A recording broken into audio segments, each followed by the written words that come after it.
بسم الله الرحمن الرحيم. Assalamualaikum warahmatullahi wabarakatuh.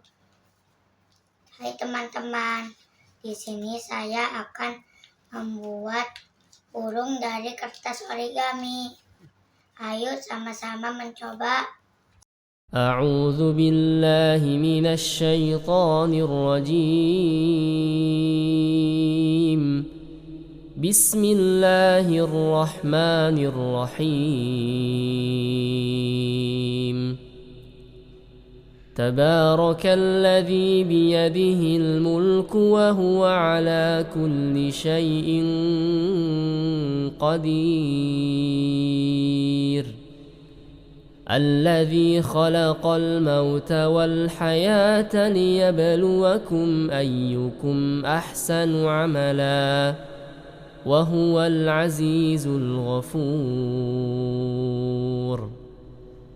الذي خلق 7 سماوات طباقا ما ترى في خلق الرحمن من تفاوت. Alhamdulillah sudah jadi teman-teman. Assalamualaikum warahmatullahi wabarakatuh.